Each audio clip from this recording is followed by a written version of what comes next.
Bonjour tout le monde, petite vidéo sur la nouvelle mise à jour 2022.20.7.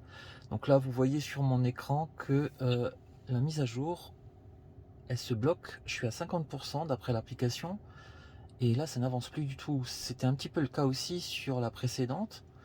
Je pense que je vais rebooter la voiture et voir si cette mise à jour démarre bien. On voit bien qu'en haut que je suis bien en Wi-Fi. Elle devrait donc fonctionner cette mise à jour, mais là il y a un blocage sur la voiture. Donc je vais rebooter la voiture et puis on va voir ce qui se passe. À tout à l'heure. Voilà, je viens de redémarrer la voiture, en tout cas l'écran. Donc on va voir si tout se passe bien et si la mise à jour redémarre. Alors on est bien en Wi-Fi. On va retourner dans la mise à jour.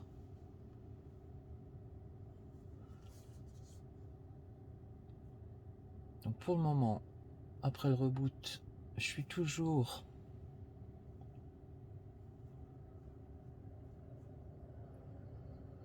sur du 0 bytes par seconde. Ça veut dire que pour le moment, elle télécharge rien. Ça y est, c'est reparti. Donc le reboot a bien changé quelque chose. On voit que la barre verte s'est remise au départ. Et voilà, la mise à jour se télécharge. Donc vous avez une solution ici. Si votre voiture bloque, faites un reboot.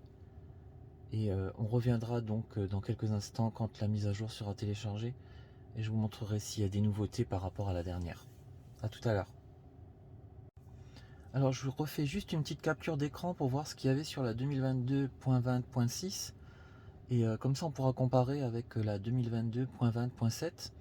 Donc là en point 6 on avait une amélioration du système de ceinture, le signal sonore au feu vert et la configuration des roues et des pneus. On verra tout à l'heure donc sur la 2022.20.7 ce que ça apporte de plus. Bon alors je retourne sur mon application pour voir où on en est. Après le reboot de la voiture, je suis toujours en téléchargement de la 2022.20.7 mais elle semble à nouveau bloquée à 50%. On va lui laisser un petit peu de temps, il y a peut-être une surcharge des serveurs. On y reviendra un peu plus tard. En tout cas, dans la voiture, c'est pareil. Elle ne télécharge plus. Elle est à 0 kilobytes par seconde. Donc, on va attendre un petit peu et on verra bien si ça se débloque tout seul. Voilà, après un deuxième reboot, la voiture semble télécharger de façon un petit peu plus importante. On est à 812 kilobytes par seconde. On va voir si on arrive maintenant à télécharger cette nouvelle mise à jour. Bon, après le deuxième reboot, ben la voiture elle bloque toujours à 50%. On n'arrive pas à télécharger cette mise à jour. Je vais laisser la voiture de côté pour le moment. Peut-être qu'elle va se débloquer toute seule. En tout cas, je suis toujours en connexion Wi-Fi. On verra bien. À mon avis, c'est un problème de serveur de chez Tesla. Voilà, à plus tard. Apparemment, j'ai bien fait de patienter sans rien faire. On voit que c'est passé maintenant de 50 à 58%. Le téléchargement semble donc avancer un peu. On verra si on arrive à avoir un petit peu plus et aller jusqu'à 100% pour avoir une mise à jour qui s'installe.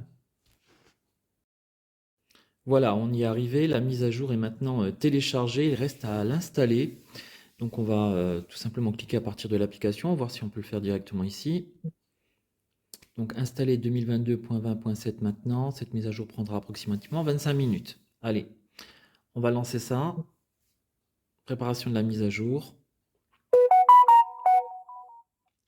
La mise à jour du logiciel va commencer. Donc on a toujours ce délai de 2 minutes qu'on peut réduire quand on est sur l'écran de la voiture, mais ici je crois que c'est pas possible. Donc on va la laisser faire et puis je reviendrai vers vous pour aller voir dans la voiture ce qui s'est passé. À tout à l'heure. Voilà, la mise à jour est installée sur le véhicule après toutes ces péripéties là de téléchargement qui ne fonctionnaient pas. Malheureusement, il n'y a pas de nouveauté, hein. Ce qui apparaît ici maintenant dans le menu de la 2022.20.7, c'est exactement ce que j'avais dans la 2022.20.6. Donc peut-être des améliorations au niveau de la dernière mise à jour. J'ai entendu dire qu'il y aurait une amélioration sur la prévision du reste de kilomètres après une charge, et puis une meilleure prédiction en fait du reste de batterie, de pourcentage de batterie dans la voiture. Ça, c'est ce que j'ai pu lire sur certains articles sur internet sur cette mise à jour, mais il n'en parle pas du tout en fait dans l'amélioration de cette mise à jour. Donc ça reste la même chose que la dernière fois, les mêmes symboles, les mêmes images, le même texte. Donc rien de particulier en tout cas. Donc c'est une mise à jour de la dernière mise à jour. Voilà. On en saura peut-être un peu plus sur d'autres sites qui peuvent analyser les logs qu'il y a sur ces mises à jour. Bon, moi j'en suis pas capable, je ne sais pas faire ça, donc on verra bien. Mais pour le moment, rien de particulier. Voilà, tout ça pour ça, on va dire. À bientôt.